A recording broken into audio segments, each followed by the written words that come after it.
नमस्कार दोस्तों, स्वागत है आपका आप ही के चैनल ग्रीन ट्रेडर में। और चर्चा करेंगे विप्रो की।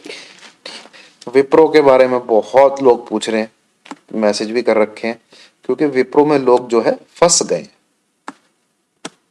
एक जबरदस्त स्टॉक, जबरदस्त रिटर्न देने वाला, अचानक से 690 पे क्लोज होके सीधा खुलता है आपका 660, लगभग 5% का गैप डाउन।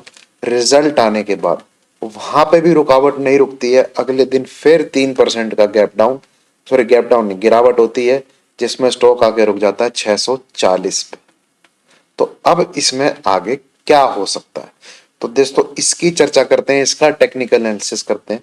और मेरे पास देखो, सबकी स्टॉक्स की फरमाइशें कवर करना बहुत मुश्किल है दोस्तों, पर जो सबसे ज़्यादा कॉमन होती हैं, मुझे टेलीग्राम पे मैसेज आते हैं और जो लोग पूछते हैं मैं उसको कवर करने की कोशिश करता हूँ।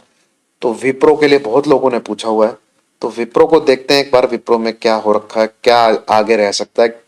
इसको गिराने की सिंपल वजह तो यही है दोस्तों, पक्का इसमें लोगों ने, एक तो सबसे ज्यादा ट्रेडिंग इसमें होने लग गई थी।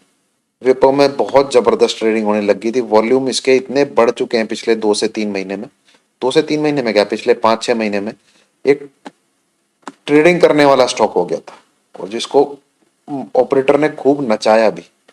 तो सबसे पहली बात इसमें, ये जो देखेंगे आप, ये जो यहाँ पे ये ट्रायंगल, सिमेट्रिकल ट्रायंगल का जो पैटर्न का ब्रेक डाउन हुआ है, उसके हिसाब से तो इसके टारगेट 640 के अचीव आराम से हो गए। इसका आप ये बेस लाइन देखिए 630 यहाँ से, और नीचे की बेस लाइन है यहाँ पे 690, लगभग 40 पॉइंट का इसका क्या कहते हैं, ये बेस है इसका। तो यहां से अगर ये ब्रेक डाउन देता है तो 40 ही पॉइंट इसने नीचे जाना चाहिए।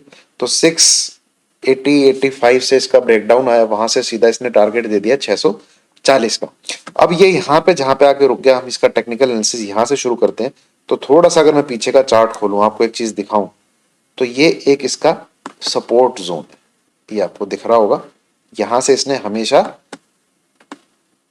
बाउंस बैक किया, ये देखिए आप, आया, समय बिताया, कुछ समय बिताया, 10 12 दिन बिताए, ऊपर की तरफ गया, देन फिर आया, ठीक है, यहाँ पे फिर ये फिर इसने कुछ इस बार 15 से 20 दिन बिताए, लगभग एक महीना इसी रेंज में रहा, 600 क्या कहते हैं 20 से लेके 640 के बीच में। देन फिर एक अपसाइड बिताई, अब ये फिर इधर आ गया। तो इस लेवल को आप नोट कर लीजिए, ये जो लेवल है 630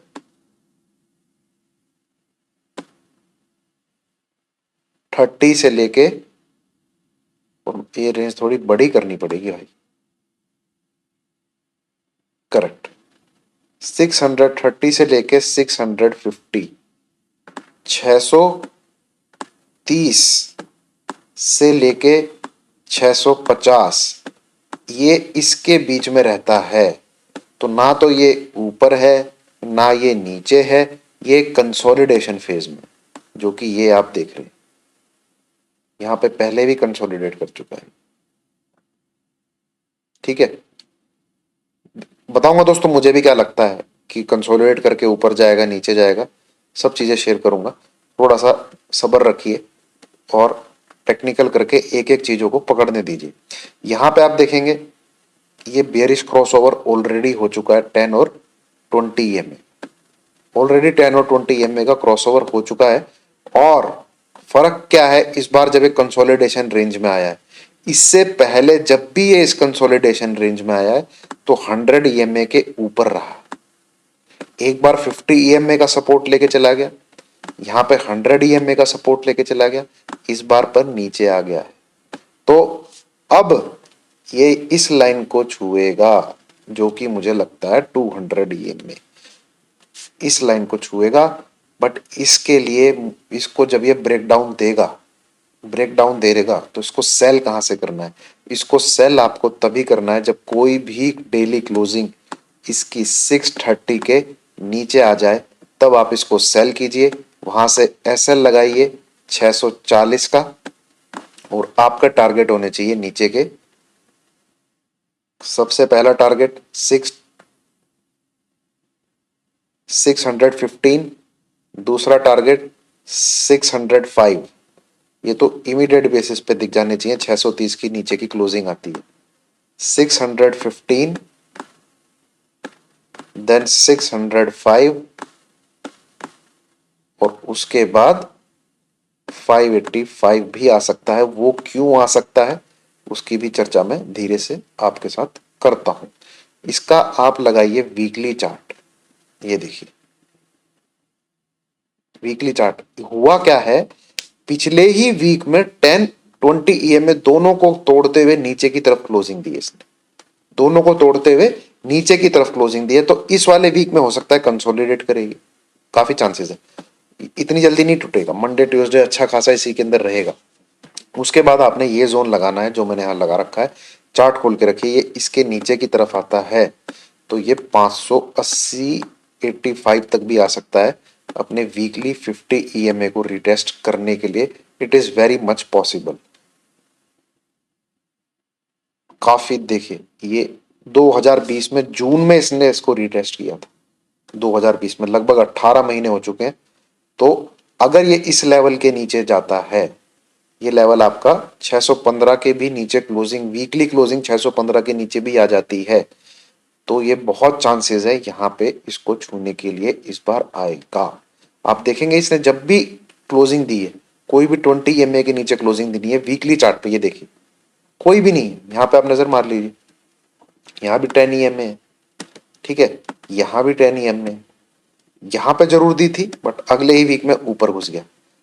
तो ट्रेड तो हम अपना कब बनेगा, जब इस जोन के नीचे। इसीलिए आपको 630 के नीचे ही पोजीशन बनानी है, जिसके की चांसेस मेरे ख्याल में ट्यूसडे के बाद मिलने चाहिए आपको, ट्यूसडे या वेडनेसडे, ठीक है, ये आप ध्यान रखिएगा।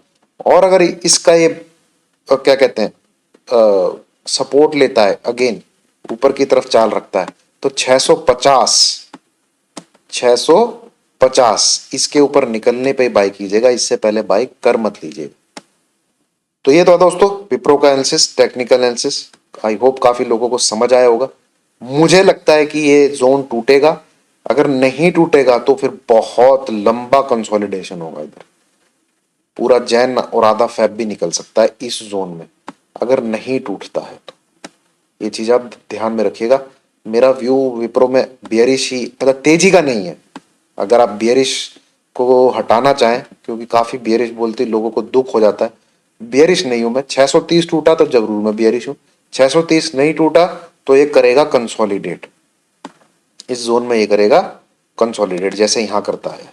ये देखिए 1 2 3 4 5 6 7 8 9 10 11 12, लगभग 15 से 16 ट्रेडिंग सेशन यहाँ पे रुका रहा है ये।